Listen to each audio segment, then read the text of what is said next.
wasn't the most original approach to the problem. It wasn't as if it hadn't all been done before. An eye for an eye, the first principle of revenge. Old as dirt, still going strong. The cardinal rule in going after someone with an intention to kill was not to make it personal, which it almost always ended up being anyway. It did with me. If you were to ask someone what the most important video games of all time were, chances are some will say Wolfenstein 3D and Doom for how they revolutionized the FPS genre. Perhaps another game that is just as important and easily just as loved is Max Payne. Released in 2001, this thing was developed by Remedy Entertainment and has gone on to be one of the most coveted games of all time. Over the years, this thing has been released on the PS2, the Xbox, Microsoft Windows, Game Boy Advance, Mac OS, the classic Mac, the iOS, as well as the Android. Fuck, that's a mouthful. Inspired by The Matrix and John Woo movies, it's remembered for its film noir style of storytelling and its over-the-top and chaotic gameplay. Max Payne went on to span across not only an entire trilogy, but even a movie. It would also influence several other high-quality third-person shooters, such as The Suffering and The Punisher, two of my all-time favourites. Oh yeah, this game also introduced the bullet time mechanic to the world, and things in gaming would never be the same afterwards. The game received an award for the best cinematography and best character when it was released, and has grown something of a cult following. For me, I never actually had the opportunity to play it back in the day, so this is going to be my first time playing it. So if you're new to this game, and don't know what all the fuss is about, then let's find out together. Because as the old saying goes, if you don't try, you'll never know. So let's get a game on and go play. Now the story for this thing is in fact told as a flashback. At the start we see Max standing atop a skyscraper as the police rush in to arrest him. It then jumps back 3 years where we see that Max is living the good life. He's a well-respected cop with a loving wife and a baby daughter. He comes home to find them both brutally murdered by filthy druggies on a mysterious drug called Valkyria. No, God, no, please, Michelle. Oh, baby. Oh dear, outside, never mind. It then cuts forward 3 years, where we see he is working undercover to infiltrate the Poncinello crime family. Max then gets framed for the murder of his best friend and partner Alex. Alex? And is then forced to go on the run from the police, whilst waging a one-man war against the Mafia to clear his name and seek revenge. All the while this is happening, New York is being besieged by the worst snowstorm in years, meaning that only Max and the city's scummiest criminals are out and about. Throughout the story, you will meet a whole variety of characters, such as Mona Sachs, who would go on to have a pretty significant role in the sequel. You'll also make some disturbing revelations, all of which culminate as to how and why Max is standing atop the aforementioned skyscraper. It's a pretty dark story, and one that fans of The Punisher are going to feel a sense of familiarity towards, as this game was in fact inspired by that character, whose own game was ironically inspired and influenced by this one, but that's something for another video. Everything that happens throughout serves to give you the motivation you need to go out and kick as much Mafia ass as possible. Visually, this game is a mixed bag. On the one hand, the environments still look great. The game runs on Remedy's own Max FX engine, which manages to pull off a very photorealistic look for the game. The early 2000s really was a really big leap forward for games visually. I mean, in 2001 alone, we had Silent Hill 2, Eco, and Halo Combat Evolved, all of which still look great. 2001 was also the year that GTA 3 was released, and with all due respect, I think that this game shits all over that in the visual department. GTA 3 definitely looked good for the time, but the detail in this game's environments is stunning. Throughout the game, you'll go through a whole lot of similar looking areas, ranging from train stations, dilapidated apartments, a mansion, a shipyard, and so forth.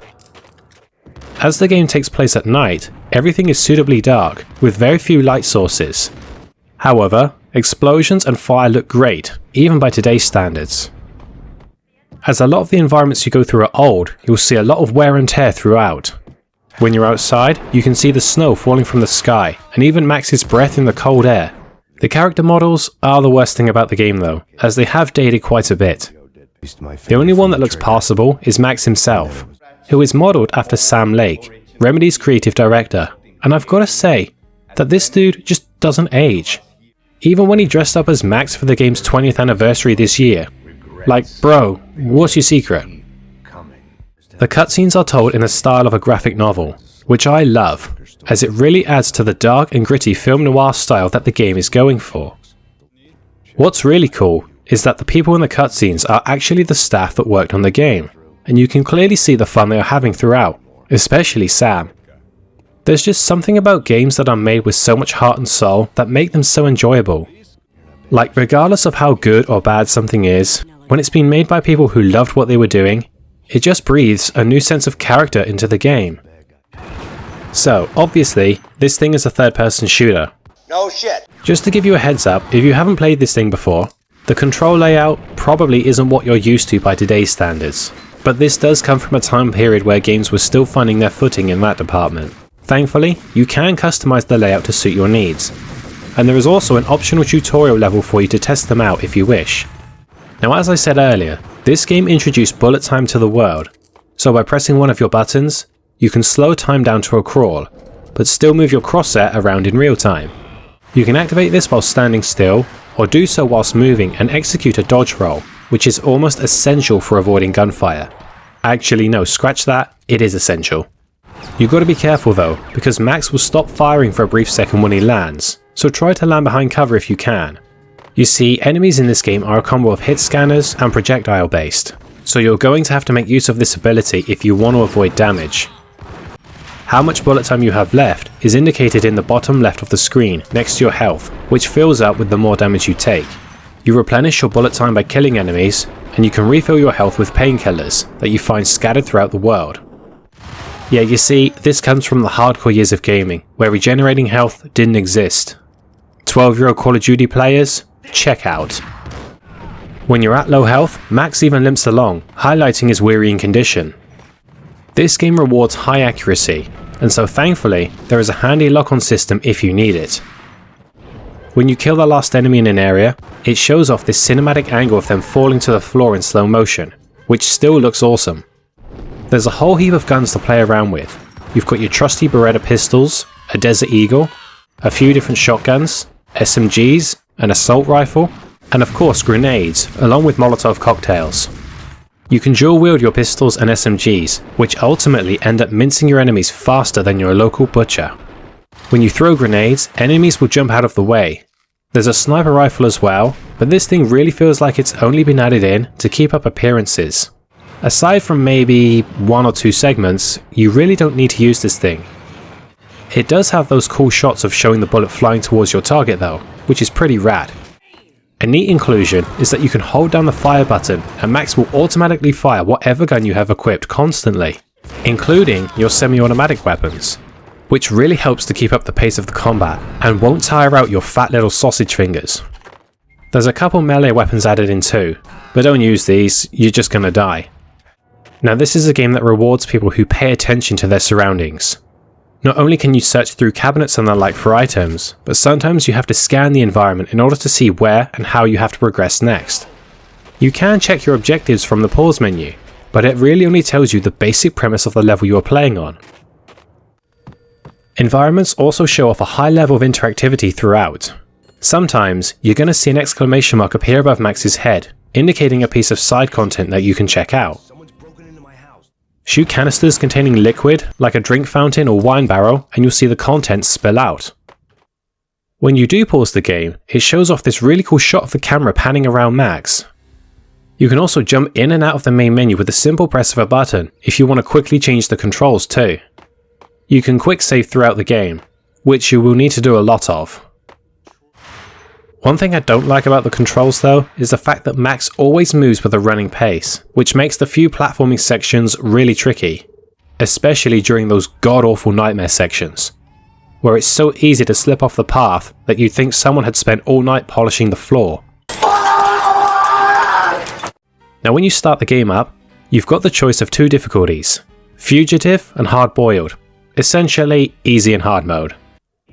Regardless of which one you pick, the game makes use of an adaptive difficulty system, which can be very hit and miss. The only game I've known to use this successfully is Resident Evil 4. Essentially, what this means is that the difficulty of the game depends on how well you play. If you're struggling, the game will ease up on you, but if you're doing really well, it's going to ramp things up. It doesn't matter how good or bad you are either, because at some point you are just going to die over and over and over again. Once you've beaten the game, you unlock 2 more difficulty modes. Dead on Arrival, which is the toughest difficulty and the one to play if you hate yourself, and New York Minute, which just requires you to get through each level before the time runs out. These are the difficulties intended for sadists. The sound design for this game is actually really good, and their performances fit the tone that the game was going for. Max is voiced by James McCaffrey, and he does a really great job at delivering a stoic and gruntal performance. It's kind of odd because sometimes he speaks with these cheesy cliches, but it just adds to the charm of the whole thing.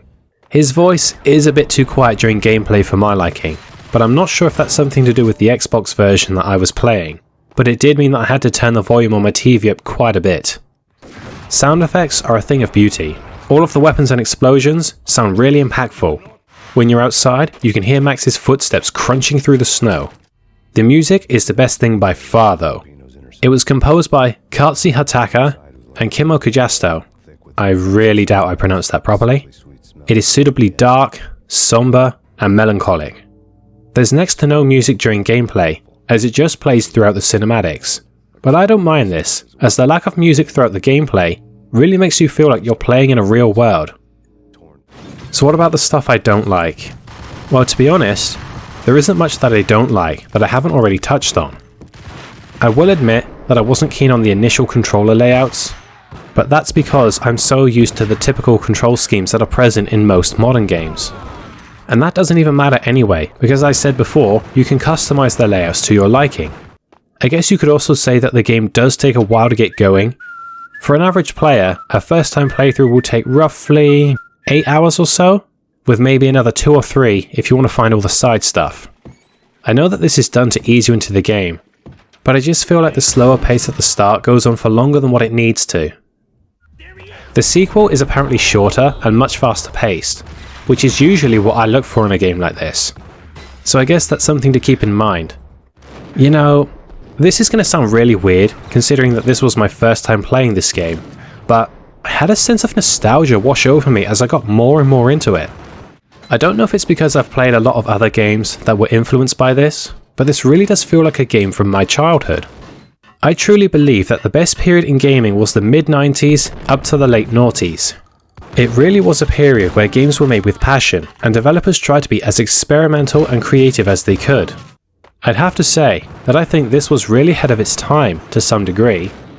The fact that it not only introduced one of the most well-known mechanics in gaming, but also how gameplay shines through 20 years later, and quite frankly shits over a lot of modern games, is a testament to that. Ultimately, if you like third-person shooters, you owe it to yourself to play this thing, assuming that you're one of the 5 people in the world who hasn't already played it. If you like action games, you should play this game. If you like games in general, you should play this game. If you don't like games, you should play this game. You guys got the goddamn message?